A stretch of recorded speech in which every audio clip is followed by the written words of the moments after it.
All right, good afternoon, everyone. It's 2:01, so we might as well get started here. I see a few more people dropping in. So I'll just make my intro nice and slow. Thank you everyone for joining the Next Gen 911 GIS user group for the third quarter 2021. I can't believe we're already halfway through September, which means a data deadline's coming up, which I'll talk about, of course, here in a couple minutes. We think we've got our other presenters on the line. I see you on the list, so I think we're ready to get started. Right. All right, so today we're going to follow somewhat of our typical agenda. I'm going to provide a quick project update, and then I'll hand it off to Kristen Jordan Koenig, who has a couple things to talk about with the toolbox. And then Sherry Massey will give an update on GeoIMSAG and training. And then we have some guests here from Surdex who are going to do a demonstration on the SurCheck imagery visual inspection tool, kind of talk about that process and how to inspect the imagery and really demonstrate the entire tool. And then I'll follow up with that with more information on getting signed up to help inspect that imagery. So as far as a project update, we are in quarter three. And like I already mentioned, we're getting close to a submission deadline. So thank you to everyone who continues to submit your data, because you guys all do a great job. So I barely have to remind you of this, but I feel it's my obligation. I just have to say it every time. So just a reminder, September 30th is the deadline for this quarter. Another thing I wanted to bring up was that we've gotten some different emails from vendors, especially those in the telecommunications arena, looking for Next Gen 911 GIS data. So if you ever get any questions from someone looking for example, this one was most recently about PSAP boundaries, but what they're looking for, PSAP boundaries or address points or whatever related NG911 data set, feel free to always send them to the Kansas 911 portal to submit those data requests. We try to stay on top of those to make sure they get the data, and of course all the data they get from the portal is the most current, accurate data that you all submit. But sometimes we find there's some confusing messages that they'll request the data and sometimes still reach out to the PSAP for something else. So if ever in doubt, reach out to myself or Sherry Massey, or just direct them to the Kansas NG911 portal to actually submit that data request. As many of you know, we still get pretty regularly data requests on the data portal. Seems like the recent push has been really on PSAP boundaries with the telecommunicators and various arenas kind of getting more in line with geospatially routing their data and getting all that lined up. So I think that particular data layer is going to grow in popularity very quickly here. So I'm glad we have that aligned and ready for the state of Kansas. So the next thing I wanted to just kind of give you the usual snapshot of where we're at with the Kansas hosted solution. All the counties in green are currently on the hosted solution. So really the only one left for this year is Osage, which I believe is scheduled to join the hosted solution next month. And then I think that we'll be pretty stable at that particular count of PSAPs on the hosted solution for quite some time. Of course, the gray area is the MARC region, and they have their own solution. And then, of course, the PSAPs that are orange, they also have their own standalone solution. So I don't anticipate any other major changes coming probably by the end of this year, but we'll see if any of those other PSAPs, especially the PSAPs highlighted in orange, might eventually join the hosted solution in the coming years. Okay, with that, I can hand it over to Kristen. And Kristen, can you unmute yourself, or do I need to unmute you? I unmuted myself. Can you hear me? Perfect. Thank you. Wonderful. We have a very brief toolbox update, and just word that I will be releasing a new version of the toolbox in mid-October. Came to my attention a few weeks ago that the toolbox has not been flagging road dangles correctly. However, this was identified by a PSAP that knew they had a road dangle and it wasn't getting flagged. So thank you very much for all of you keeping your eyes on the data and knowing the standards and what they should be and all that. So kudos to all of you who keep sending in issues that you find. So got the road dangle issue fixed. Nobody with EGDMS complained about road dangles. So, you know, you can keep your dangles through September 30th. But when the new toolbox comes out mid-October, then you might have some dangles popping up. And that's the toolbox update. Dangles is the word of the day. Great. That was short and sweet. We appreciate that. All right. With that, then I'll hand it over to Sherry Massey for a GeoMSAG and training update. Awesome. Can you hear me okay? I sure can. Wonderful. Could you go to the next slide? So, it ended up a little bit blurry. I wanted to show you, I don't know if we actually have anybody from Neosho or Chanute on, but if we do, thank you for allowing me to provide a little bit of an example here. So one of the things that has come up a few times in the last couple of months is the PSAP or the GIS person has been notified that, hey, I'm trying to put this address in and trying to put a telephone number into the database with this address, and it's just not working. But when the GIS person checks their GIS data, they see, hey, it should be working. In this case, within the Neosho County data, the highlighted line is the 1500 to 1510 even on South Allen Avenue. And there should also have been a 1501 to 1511 odd on South Allen Avenue, and that did not end up in the MSAG. We know why this happened, particularly during the GeoMSAG conversions, because there was a problem that the company that takes the data and does the initial conversion had kind of interpreting.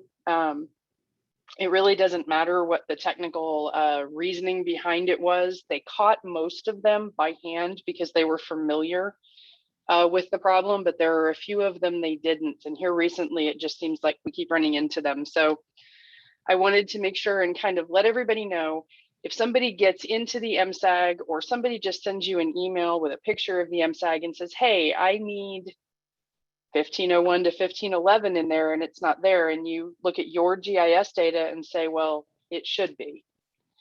That is something that you need to report to me, because I'm working directly with the company to go, hey, you guys missed this one.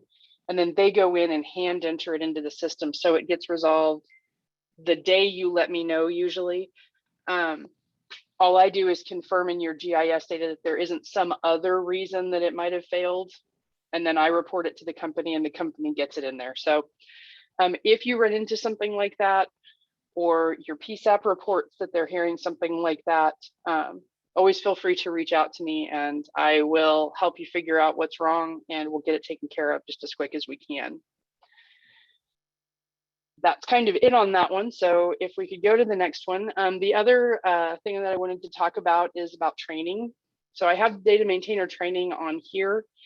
There will also be a data steward training that is being offered through the council's sort of remote learning platform, but they are actually changing the provider of that platform. So the data steward training is an online class entirely now. We may be offering it in the future when we can offer stuff in person again.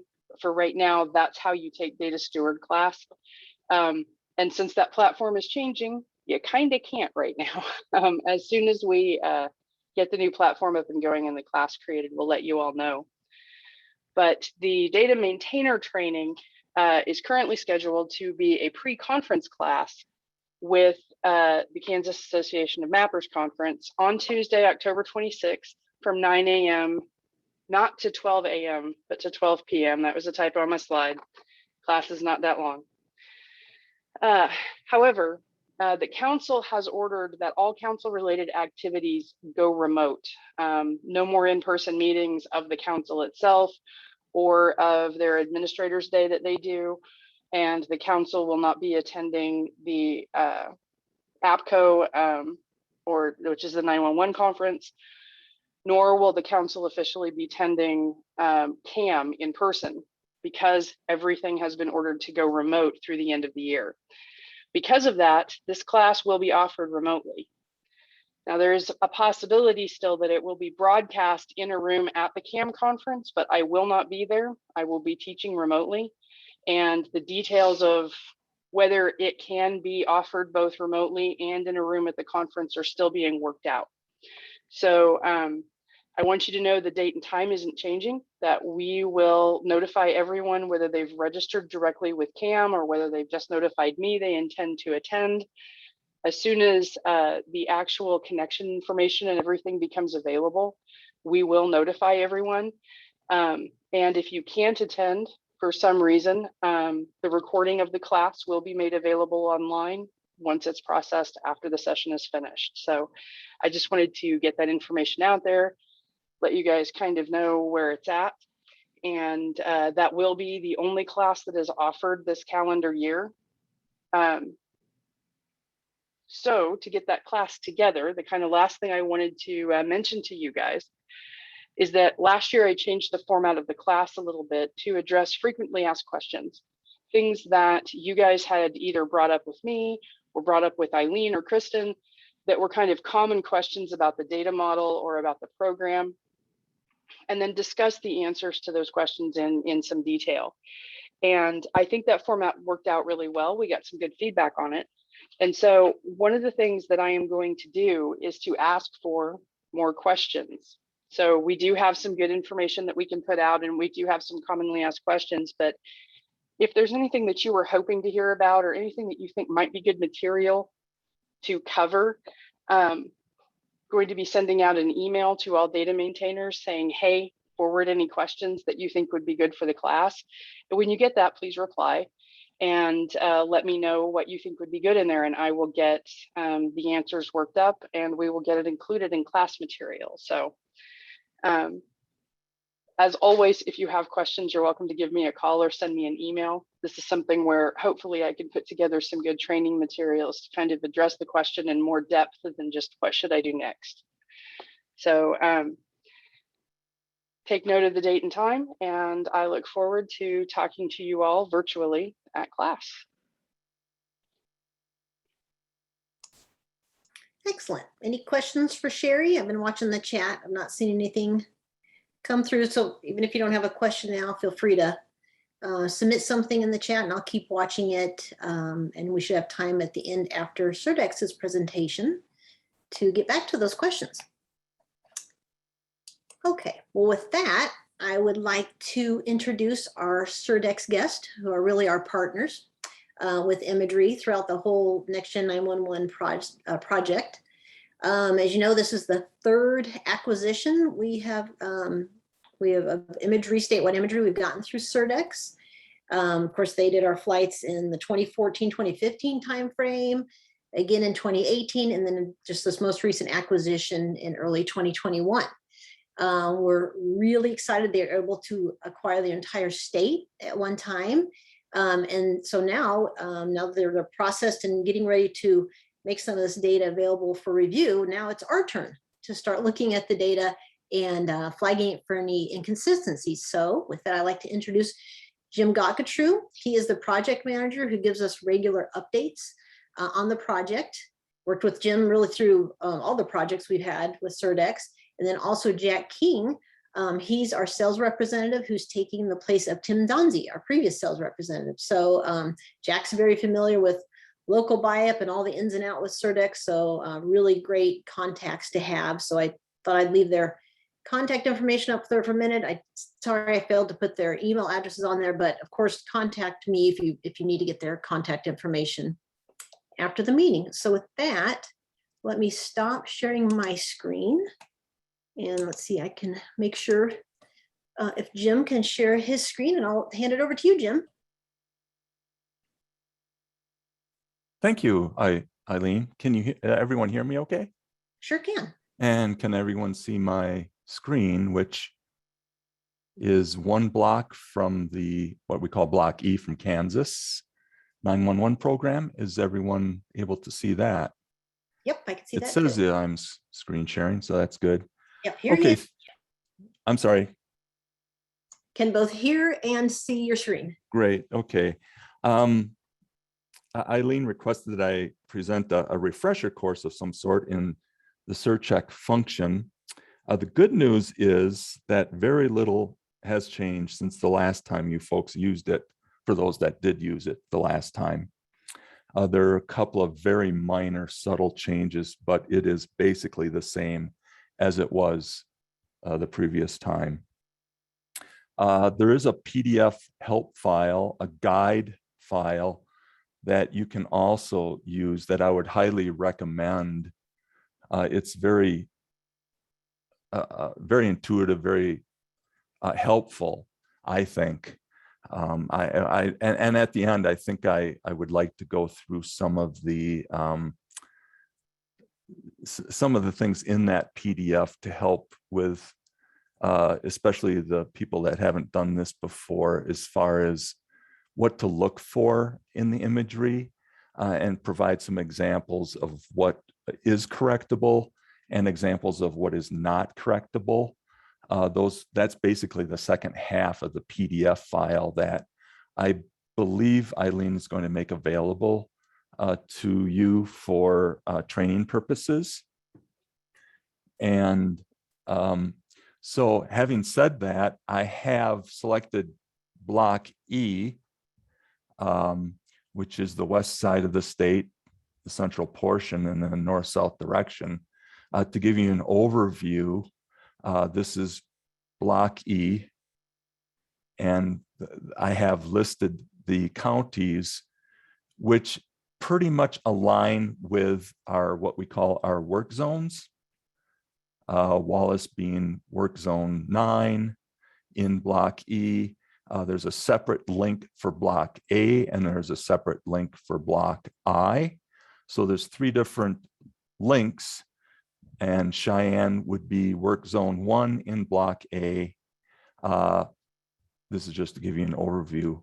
I have already logged in. This is all I did, was take the initiative to log in to Block E under user. Well, it tells you right here that I'm user 1 or inspector 1, but I logged in and chose work zone 14, which is Scott County.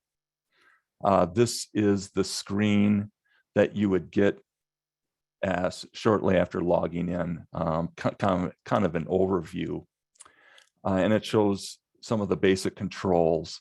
The nice part about SurCheck is that if you take your mouse and hover over any of these icons, it will tell you what that icon function does. For instance, in the upper left corner, I am hovering over the pan mode, or the hand here. You have a zoom in and a zoom out, a previous view, the next view. You have a measurement tool here as well, which doesn't get used very often in SurCheck, to be honest with you. You have a home button.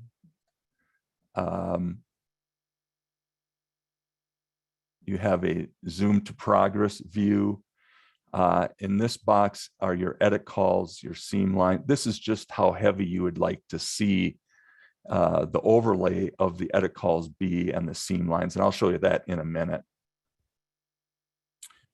This view that you currently see is the base map view, which I think it defaults to the base map view, which doesn't have any imagery.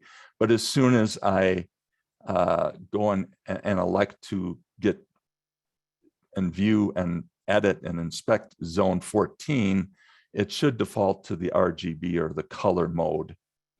So having said that, I will begin as if I were beginning in zone 14, which has not been reviewed at all. It tells you at the top here, there are 2,391 tiles in zone 14, of which none of them have been reviewed yet.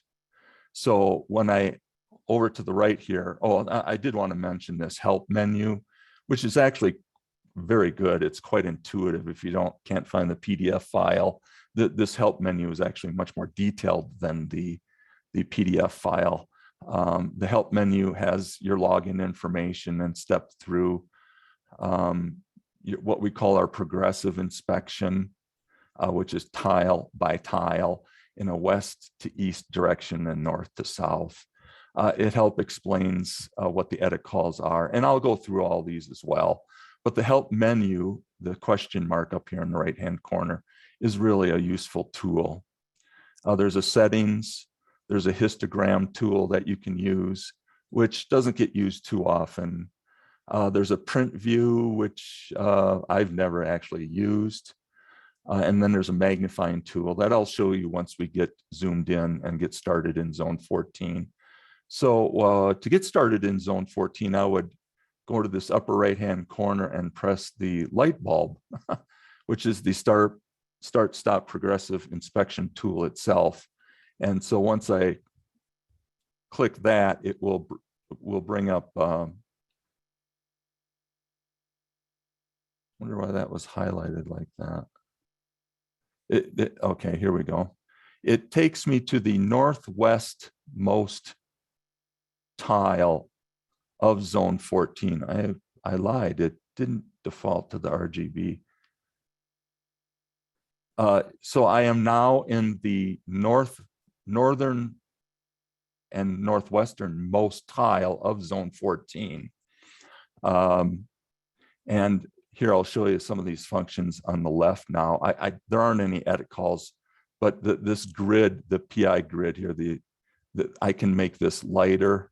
As you can see off to here, these tile edges become much lighter. I prefer them to be a little darker myself, but you have that option.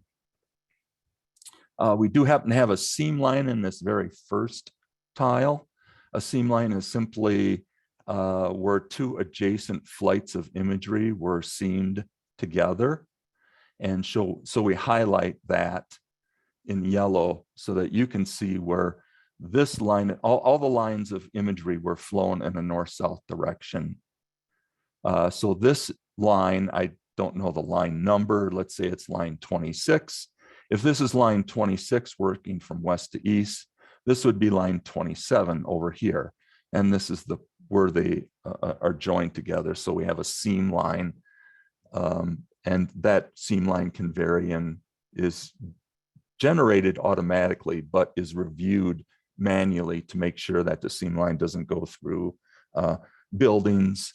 And if it goes through a hard feature like a paved road, that the two sets of imagery line up. So in this very first tile that we see, obviously in Western Kansas, there is not a whole lot of planimetric features to look at. We just have one dirt road and a field with one seam line in it. But I do want to show you, this is probably a good example to show you the feature over here on the upper left corner, which is what we call our swipe tool. What you see right now is the imagery from this current spring photography. And the swipe layer, which is, once this is clicked, which I have clicked it once already, if you click it again, that goes away. But when you click it once off to the left here, you will see this swipe tool. And if you click it and drag this line, you will see the previous imagery from 3 years ago. So this gives you an idea. You can tell that it was this particular flight line was probably flown a little later last time. I believe the conditions this spring were drier compared to 3 years ago. Therefore, you see a difference in the fields. This is just much more drier and mundane and brown, where 3 years ago there was a little color in the fields. So that's what that swipe tool is for. So once you have reviewed this, in this case, there isn't really much to see. Like I said, the seam line goes over a field. It doesn't go through a town or anything like that. So once you're happy with how the imagery looks, in this case, to me, it looks fine. What you would do is if you use the progressive inspection tool, you would click once this green arrow. And by doing that, you're saying, okay, I'm done reviewing this tile. Take me to the tile to the east, this tile over here. And once you get to the end of a row, what it will do is it will drop you south one row of tiles and to the far west edge of that particular zone. So if you're happy with this particular tile, you would simply hit the accept tile and take me to the next one. So it moves over, it colors this particular tile now. If you zoom out, it actually turns it green. If there is an edit call, and I'll make a pretend edit call in this next tile so you see what happens, it would actually change this tile to red once you're finished with this tile. And what you can do is if you kind of get lost or not sure where you're at, which is even I can do that. If you click once this button off to the right here, once it'll say zoom me back to the current tile that I was working in, which will take me to this tile right here. So you click that once, it takes me back to this particular tile. I'll make up an edit call. Let's say, and you do that by, if you see something, you click on the pencil in this upper right-hand corner where it says collect edit call. If you click that once, you get what we refer to as the 8 most common edit calls that clients normally see. There's a 9th edit call, which is just called other issues. So for instance, if there were a significant relief smear in the middle of this tile being very flat, there isn't really going to be an image smear, or better yet, perhaps I'll zoom in on this here and pretend that it's a building. If you saw a lot of distortion on the edge of the building, it just looks funny. You know it's supposed to be a rectangular or a square building, but for some reason it's showing up as a parallelogram. You would say, well, that's not right. And you would click building distortion once, and then it actually tells you how to make the edit call. You press down to start and let go to finish. It defaults, you have 3 different shapes that you can use: a rectangle, a polygon, or simply a circle. You can draw a circle. 95% or more of our calls, the clients tend to choose the rectangular button.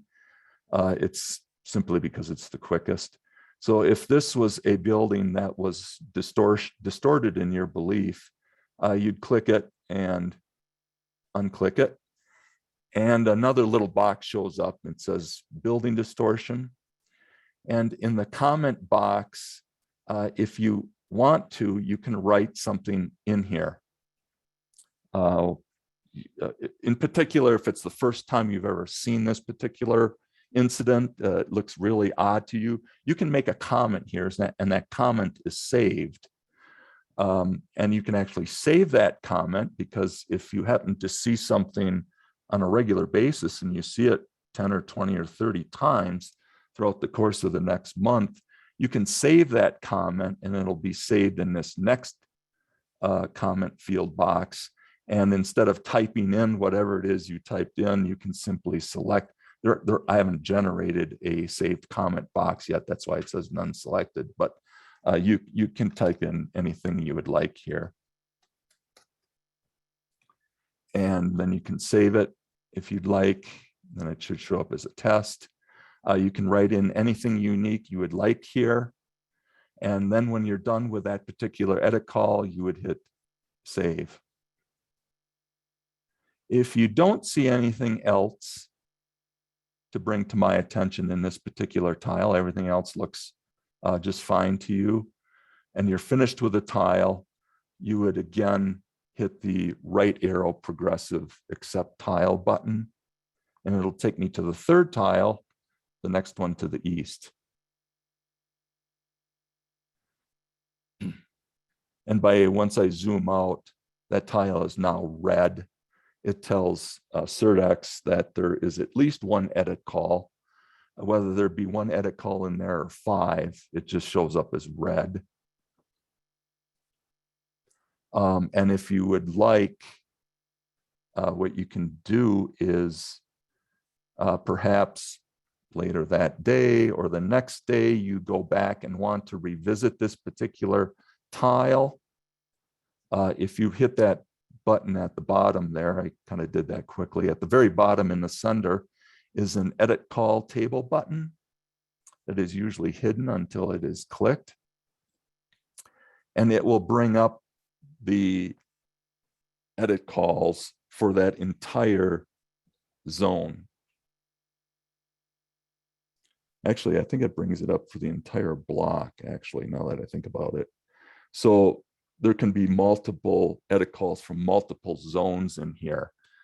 I'm logged in as an inspector, so I'm not sure, to be honest with you, I'm not sure if you see edit calls from other zones or not. I'm not sure about that.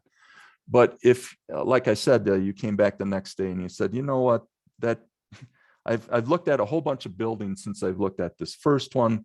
This building was not, in fact, distorted. I made a mistake. You can invalidate that call simply by clicking on the edit call itself and hitting the invalidate call button.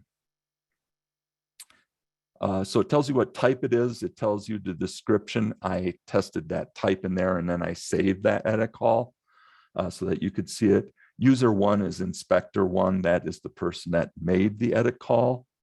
And the record ID is simply a running track of how many edit calls there are in that particular block. The reason why it says number 2 is because earlier today, I made an edit call in a different zone and I already invalidated it. But what happens is it just keeps the call, the numbers rolling. So this is actually the second edit call that was ever made, regardless if it was invalidated at one point or not. So that's just a running number. So you decide that it actually is not really a valid call. It needs to be invalidated. And I ask you once again, are you sure you want to invalidate that call? And now that call this, yeah, it goes back to this second tile and says, well, that was an invalidated call. So all you need to do is at this point say, well, there were no other calls. Once again, hit the green arrow to the right. It takes you to the third tile. And if you were to zoom out, both those tiles should be green now.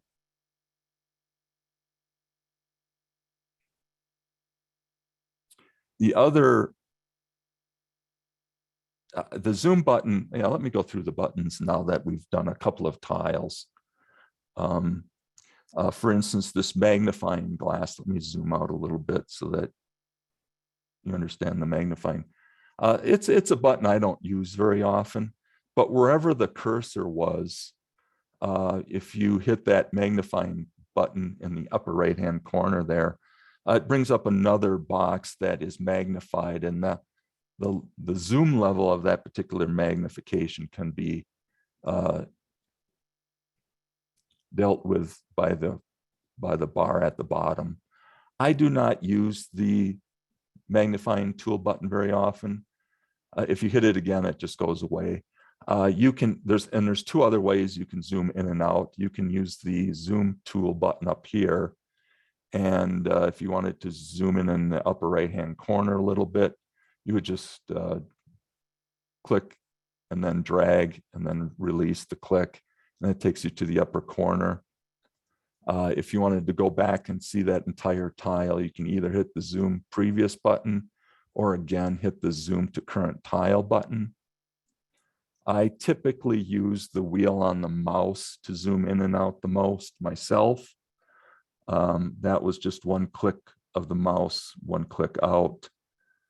And that seems to me to be the most efficient way to zoom in and out. Most of the inspection is done when the tile covers your entire screen, basically. If you see something suspicious, then you would zoom in and say, that doesn't look right. What is that? And then you realize, oh, that nothing, maybe it was a couple of cows. You thought it was something different. And so you just zoom back out and then carry on. If you, we do have some clients, Eileen, that maybe they're just a little inundated or they don't have the time and they realize that 97% of their tiles is nothing but fields. You do not have to use this progressive tile format to review your work zone. If you'd like, you can make edit calls anywhere within your zone. You do not have to use the accept tile and go to the next one at a time. I do have clients, I'm stuck on that. I do have clients that are only interested in either towns or built up areas, or they're interested in, well, where there's a seam line. Get rid of that.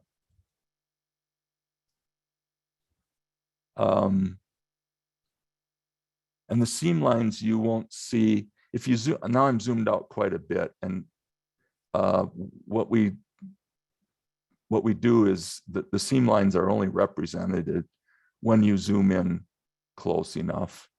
That, let's see, there was a tile here, so I'm guessing, a seam line here.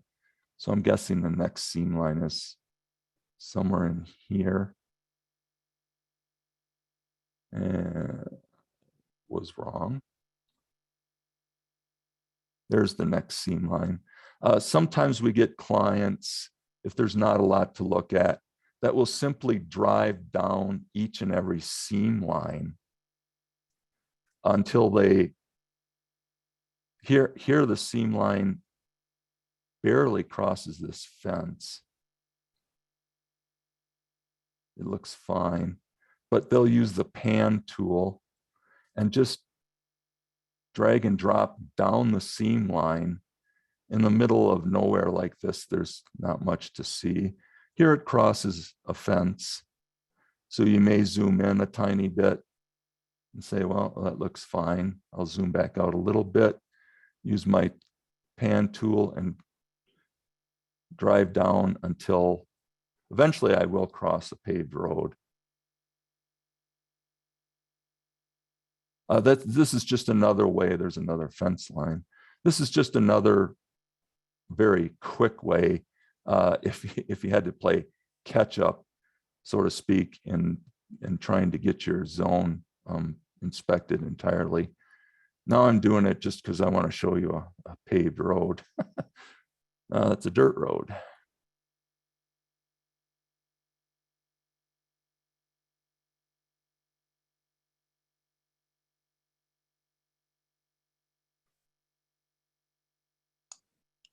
Jim, you might end up scrolling for quite a ways. It's starting Well, I did this before and oh, here we go. There we go. Okay. I never had to go too far. Okay, here we have a paved road and I'm zoomed in as far as I can, basically. And if you're not entirely sure of how well it's matching, you can always dim this seam line just to see the road better. So if you basically turn off the seam line, you can make it bright and dark again. You see that, well, I don't see a difference. It matches up between flight lines perfectly. So there's not a mismatch here. As you'll see in the PDF file, that basically the photogrammetric acceptance of a tie between two lines of imagery is you can be off by 1 pixel. So this strip could be off by 1 pixel in one direction, and this flight line could be off by 1 pixel in the opposite direction. So if you're to zoom way in and actually just see the individual pixels, you could be off technically by 2 pixels, and it's still therefore considered accepted. Now, if there's a good examples in that PDF that show what a mismatch of a paved road is. And, you know, this isn't the best paved road to see either. Most paved roads have the white lines on the edges and the yellow line in the middle. Those are the easiest to see if they're matching up or lining up properly. And if that white line is on the east side is closer to the yellow line on the west side, then we've got a problem if we're off by 3 feet. A pixel being 1 foot, every pixel is 1 foot. This is 12-inch resolution, so 1 pixel is 1 foot. So if you're off by 3 or 4 feet, then we've got a problem. That is correctable, and we will look at it. In that case, you would say image mismatch, and you would put it and describe it. You don't have to say anything if you don't want to. If it's obvious, since you made that box there and it's not a big box, it's not like I have to go searching within the box to see what it is, where the mismatch is. If you made it a small box like that, you don't have to type in anything. You just drag and drop make your box, hit save, and go on. And that edit call that I made there will be there, regardless whether or not you use the acceptance tile green buttons. Most of the clients, and I believe everyone 3 years ago, ended up using the acceptance tile button. So once I click this back to my Zoom current tile, it takes me back to that third tile that I was looking at. This settings button is a custom setting for basically other imagery that you would like to see. We put the imagery from 3 years ago here. You could put buildings in there if you had a building shapefile, for instance. That doesn't get used too often, but that's what the custom settings button is. The next button is this histogram button. And once you click that once, it generates a histogram, and it's basing this histogram on whatever the imagery is that you are currently viewing on your monitor. So if you're zoomed way out, it'll make a histogram of several tiles if you're zoomed out that far.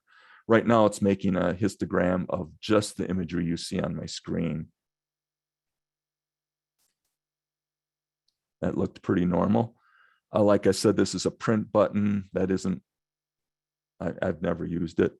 The magnifying tool, and you can drag and drop that. If you wanted to see that, it looks like a power pole right there in the corner, right there. If you were to place this magnifying tool right in the middle and let go, no, that's just a gate. You'll see that you zoomed in on that gate, and you can zoom on it even more by shuffling the bar at the bottom. And if you are done with the magnifying tool, you would just click it again.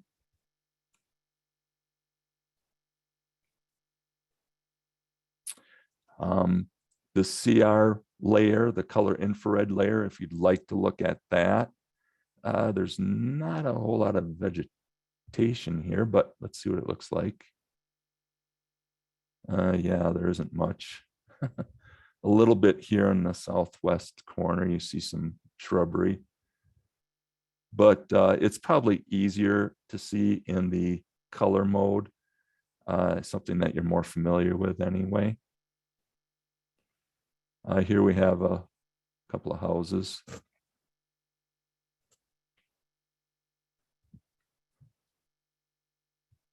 Unless the surface that we used is messed up to some degree, these buildings should come in as rectangles.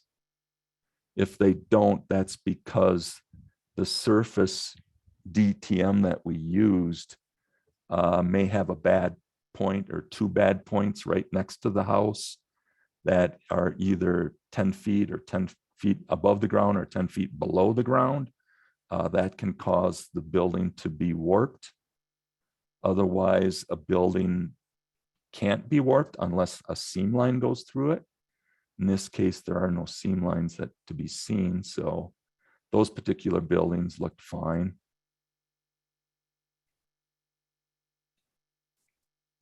Some tanks.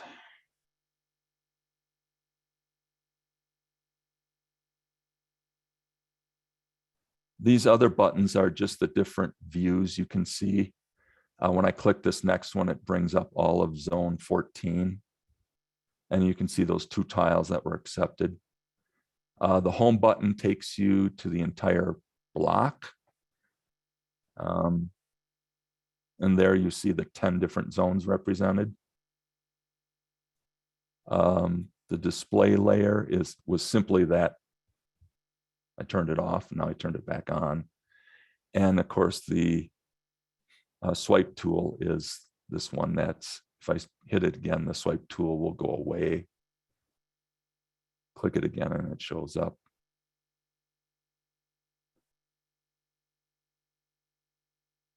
Back to that third tile.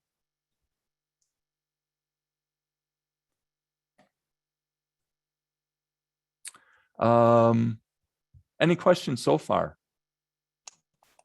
Actually, Jim, I have a question. Sure.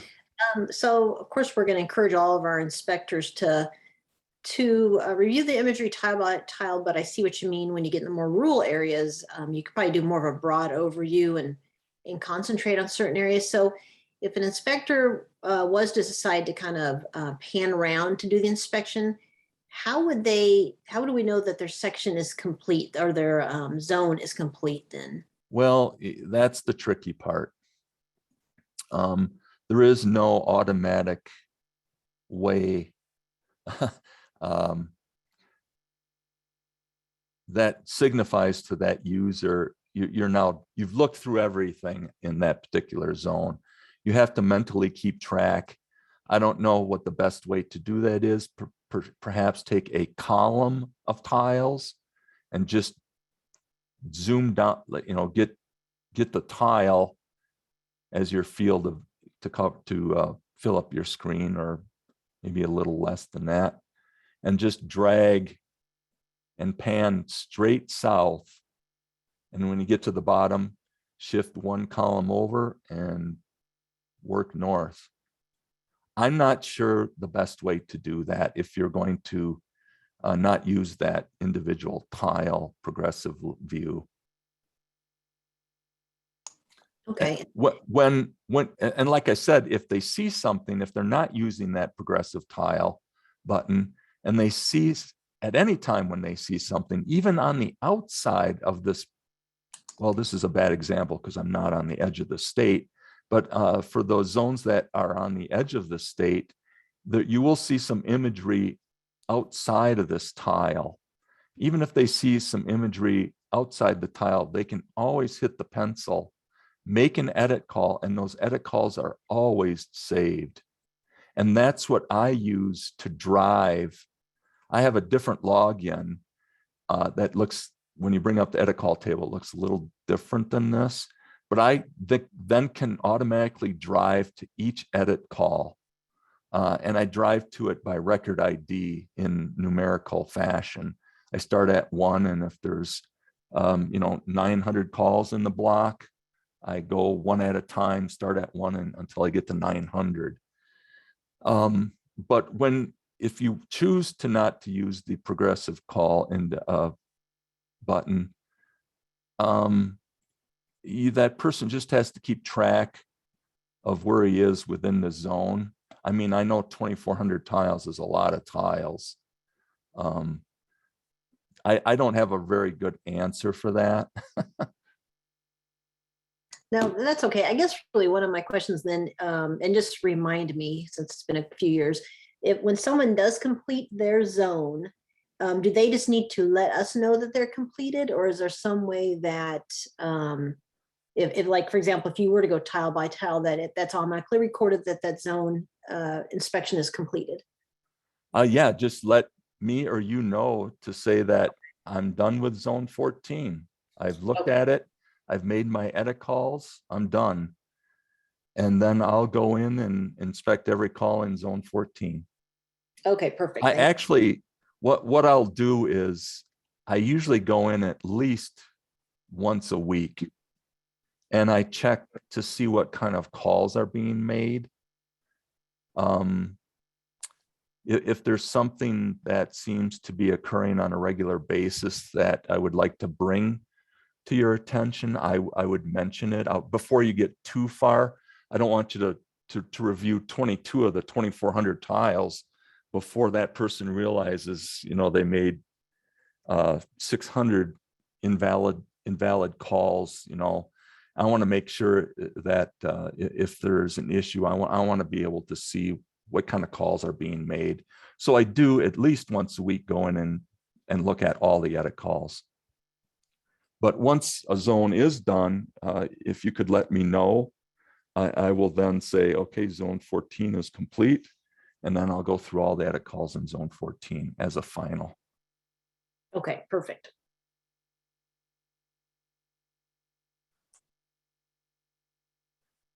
I don't know what town this is, but at least we've got some planimetric features.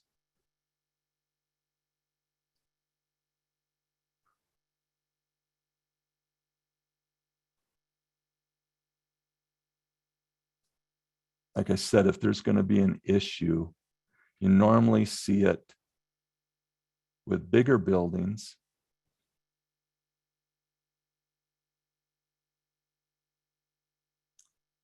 Looks like a church, you know, you say, well, that all of these buildings are fine. If they're warped, they're pretty easy to see, especially a building like this that's multiple story and it casts a rather large and deep shadow. If there's a warp, it's easy to see. It stands out pretty easily, especially if the roof is light in color. I'm just going to pan to the east until I get to my next seam line.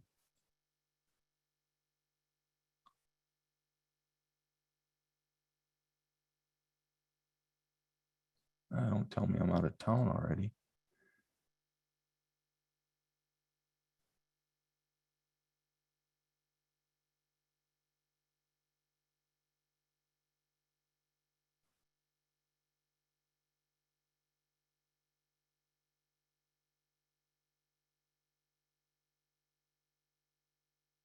At school looked fine.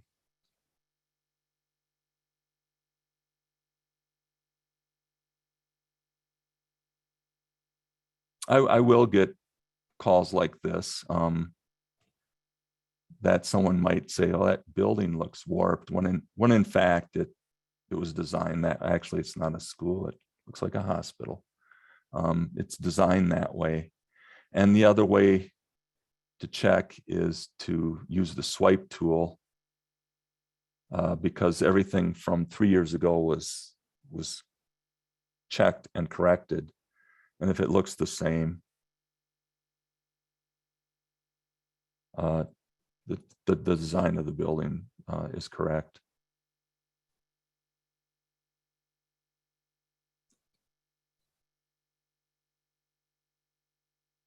Were there any other questions? If not, I could bring up that PDF and go through some of those examples. Yeah, I don't see any coming through the chat right now. So yeah, I think some examples of kind of what a warp looks like versus what something maybe that shouldn't be marked would look like. I think that'd be a great idea. Okay.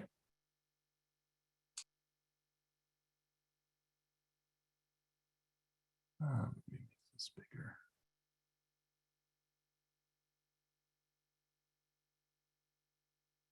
This is just goes over that edit call table a little bit. And some of the functions, the histogram that I went through, the utility button. Here we go. Examples of what to look for, what's normal and what is not correctable. So here we have a road a paved road that's off by quite a bit. It looks like, I don't know, this imagery may be 6-inch pixel. It's what it looks like to me. So this is a finer resolution than your state imagery, but at least it shows the road well at 6-inch. It's easier to see the mismatch. So that is a bad alignment, and it's because we didn't leave the seam line in there, but the reason why it looks like this is simply because of the seam line. It wasn't checked manually, and it should have been. Here's an example of a seam line that goes through a building. Once again, the seam line is not in this particular sample, but that's what it would look like if a seam line goes through a building. Although about 1 out of every 50 times a seam line can go through a building, and you can't even tell. It looks exactly this as if it were from one image, but most of the time it's going to look like this. This next example is of a correctable issue is clouds and cloud shadows rather. If the cloud is extremely tiny, which you may see, those generally are not fixed, but a large cloud like this, especially if it's covering a planimetric feature like this road, we will then go to alternate or adjacent imagery to see if we can fix it. If the adjacent imagery also has a cloud shadow in the exact same spot, which it should not because we checked for this, but if there were, then we'd be at a point where, oops, both lines of imagery have cloud shadows in it. And so there wouldn't be anything we could do about it, but we've gone through all of that and you should not see anything like that. Another correctable issue is here's some extremely significant image warp due to the DTM being off by tens or hundreds of feet vertically. Your roads can look like that. You should not see anything like that. Once in a great while, you'll get what we call a white pixel gap, a row of one individual pixels like this. Again, this looks like 6-inch imagery. So that line would be 6 inches wide on the ground. I have not seen this in a couple of years. This is pretty rare. Here's an example of something that is a little more common as far as correctable features go, and that's bridges and overpasses. These are warped very badly to show for the example. Sometimes the bridge warpness is much more subtle than this, but that's what it would look like. And that takes care of the correctable features. Now there's a bunch of examples of non-correctable things like someone's not sure what that is. Well, those are cows, cattle, so that's not fixable. Smoke from factories, power plants, there isn't anything we can do about that. Or from fires for that matter, unless it's an extremely large fire. Then the pilot and the photographer note that, and we usually come back and fly it a different day. There was no issues of smoke in this particular project. There could be small fires that ranchers and farmers have started that will produce some smoke. There isn't anything we can do about that. Another non-correctable issue is a mismatch of color on water, in particular ponds, like this second example. That's another issue that we cannot fix.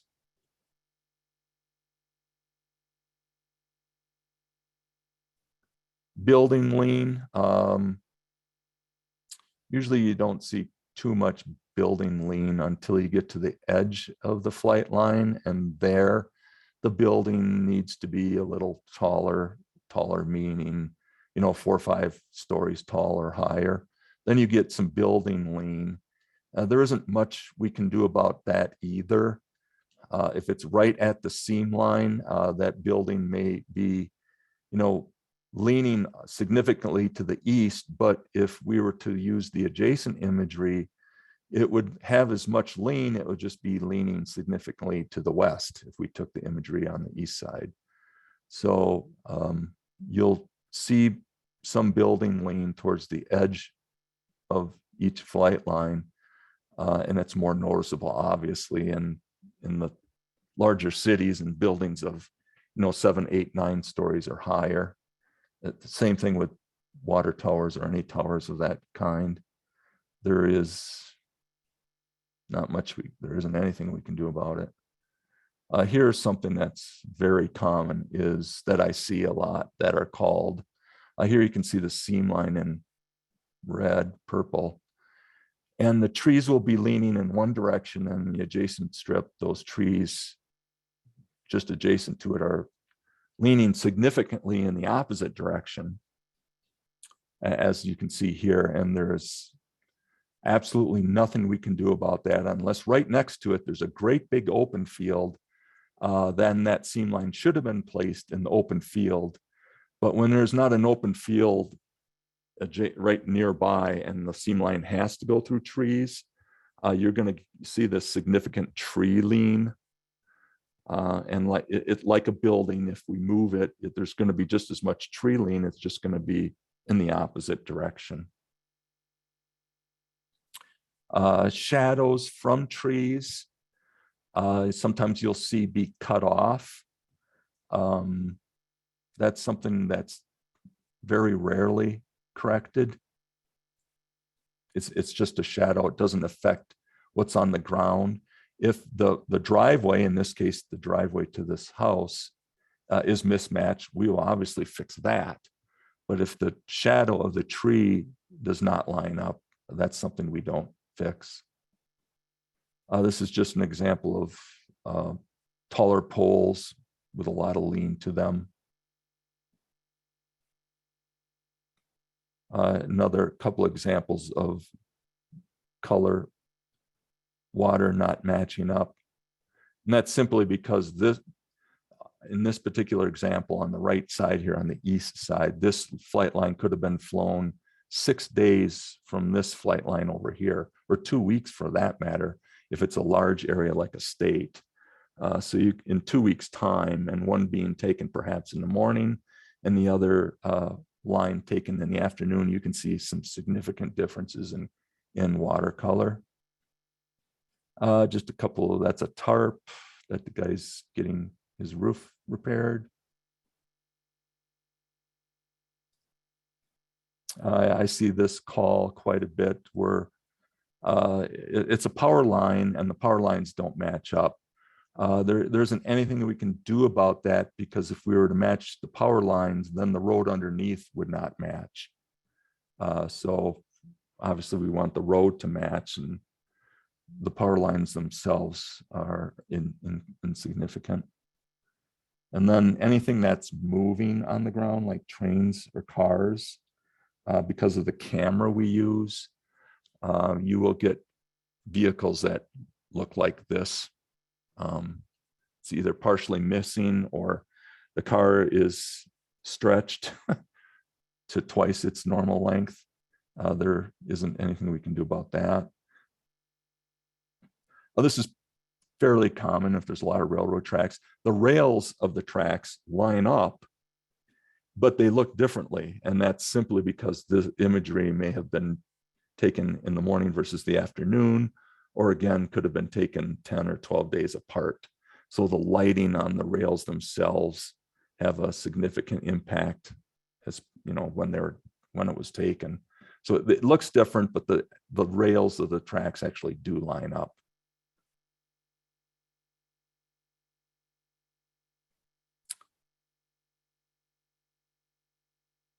Here's just a big field where the one here on the right or the east, this perhaps was taken 10 days later in the spring, and it rained a lot in those 10 days, so it's greener.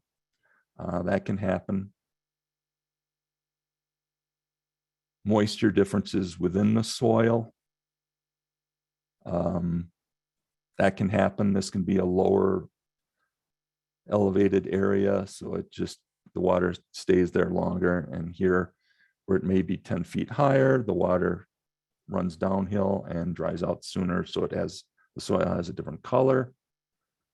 Another example of tree shadows being cut. When we say glare, glare from a window or car or a windshield,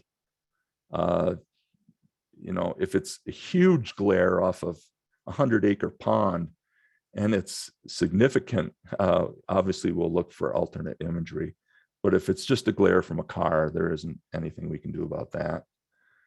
These are simply Jersey barriers that were not lined up exactly, so that it has a wave to them. That's actually how it looks. And a couple of hints at the end here. And that's the end of that.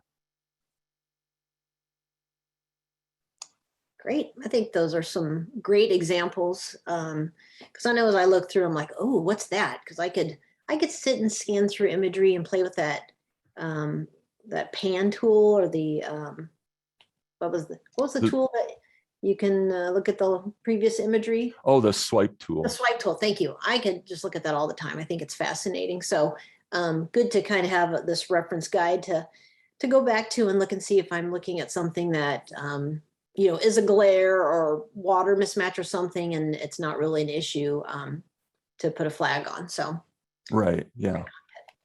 And you know, like I said, I'll try and stay on top of it, especially here in the beginning in these three particular blocks, A, E, and I, before anyone gets too far. Like I said, I'll be checking probably at least twice a week and looking to see what kind of edit calls are made, and just to see how it's going in general. And if anyone has any questions or concerns, I will be happy to answer all those questions. okay, great. So I don't see any questions at this point. So unless you have anything else to add, Jim, I think I might switch back over to my slides and then tell people how they can sign up to help. Sure. Okay, great. All right. Okay. Okay, so now we got that great demo. Thanks again, Jim, for all that content. Now I get to try to, you know, guilt you guys all into helping. And we actually have quite a few people who have already signed up. I included the link in the email going out about this meeting. And I will actually put this link out somewhere on the DASK website, probably in the Next Gen 911 initiatives portion. I just wanted to wait until we had the training video and the user guide and everything kind of lined up before we released all this information. So if you don't want to jot down that link, it should have been an email, or I'll be posting it on the website. So if you're interested in helping, just go into, I just created a simple little Google form to go in and fill out just your name, organization, email, and then check the counties, which is the equivalent of a zone that you'd be willing to inspect. We're always going to give preference to, you know, obviously the county GIS or whoever is the local county representative for inspecting their county. And if we get a couple people signed up wanting to review the same county, I might contact you and that other person and ask, hey, we've got a couple of you signed up, so how do you want to split that up? Or would one of you be willing to inspect a neighboring county or something else? So I will contact you if there's any duplicates on people who've signed up to inspect a county. So first thing is to sign up. And then the next thing is wait for a follow-up email from DASK. So in that email, I will attach the search check training guide, which I'll also post out someplace on the 911 initiative website as well. I'm sorry, in the initiative section of the DASK website.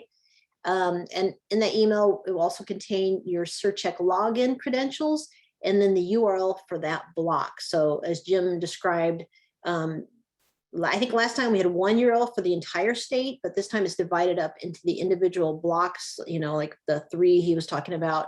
I think there'll be, what is that, 12 for the whole state, I believe, Jim. But depending on what zone you pick, you'll get a particular block URL to sign in for that area. And then, of course, like I said, I'll post a recording of this meeting in the usual spots. One thing I really wanted to point out is that you may not receive an email right away. And that is because these are the areas are being posted as they've been processed and available for review. So right now we just have the westernmost portion of Kansas ready to go. And the other ones will roll out in the next few months. I think we're looking at the more central western half to be released probably by October 1st. And then the eastern half of the state would be more of the November and December timeframe of when that would be released. So if you signed up to review, for example, Riley County, then you might not get an email from me until sometime in November or December about the area being available and your content, your credentials and user guide and all that good stuff to review the imagery. So I think it's kind of a nature of we're kind of lucky that we got all the data in 1 year. So we kind of just need to phase through what's available to inspect and then inspect it as it's available. So if you're anxious in your areas in the east and you really want to do something in the west or west central, well then by all means sign up for another county, because we will put you to work until your preferred area becomes available. So really if you signed up for a county on the more western portion of Kansas, those are the ones I'll be getting a follow-up email from me here in the next few days about how to get signed in and get going. All right. Next item I wanted to bring up is just remind you all. So even though Surdex flew the entire state, and for our 1 foot contract, the local buy-up is still an option ongoing with the full 3-year contract. I've updated the contact information for Jack King here on the slide. He would be the appropriate contact if you're interested in pursuing that, getting a quote, whatever, you might be interested in talking to them about. So that is still an option. So feel free to reach out to Jack to get the ball rolling on that and get an estimate on the imagery you're interested in. Okay, well, with that, I just remind you all that, again, slides, recording of the webinar, and then the additional search check content will be posted on the Kansas 911 Coordinating Council's website, as well as the DASC Initiative's Next Gen 911 website. And we are just a couple minutes early. I'm kind of proud of that. Good job to all the presenters today. And thank you to all the presenters today. I appreciate your time and presentations. And so I don't see any other questions in the chat. So any other closing comments from any of the presenters? I do have just one more statement to make, Eileen. Mhm. It is better, if possible, to only have one user or one inspector to work in one particular zone, as opposed to putting 2 or 3 in one zone. I will get with the guy that wrote this software, but I believe if the second or a third person is working in a zone the same time the first person is, if there's multiple people in the same zone at the same time, the person that got in there second, I am not sure their edit calls will be registered. Okay. But Okay. two different users can work in the same zone, but not at the same time. Okay. Okay. So that's a good point. That's one of the reasons we asked Surdex to make the zones by county this time. I don't know if you remember last time they were the larger tiles that covered more like 2 to 3 counties. So Right. hoping the county size zones for inspection. I mean, I know we still have huge counties in Kansas, but hoping those are a little more manageable. So I guess if anyone has an issue with reviewing an entire county, or we need to discuss that with you, just let me know. But hopefully if we have multiple sign up for one county, we can just get, that second person assigned to another county to review. Right. We have plenty of counties to go around. Or the other option is in a really large county, like for instance, Finney County, we can break Finney County up into, and just instead of one zone, we can make it 2 or 3 zones. Okay. That's an option as well. Okay, perfect. All right. Well, then that's what I'll keep that in mind when I reach out to anyone that we've got duplicate inspectors for one county or zone to see if they prefer to do that or move on to a different area. So, okay, good. Thank you for bringing that up. Okay, anything else from Sherry or Kristen? that for me. Okay. I'm good too. Okay, super. All right, well, thank you all for your time again, and give me, a day or so to get the video processing out there, but we'll have this posted as soon as possible, and always reach out if you have any questions. Everyone have a great day.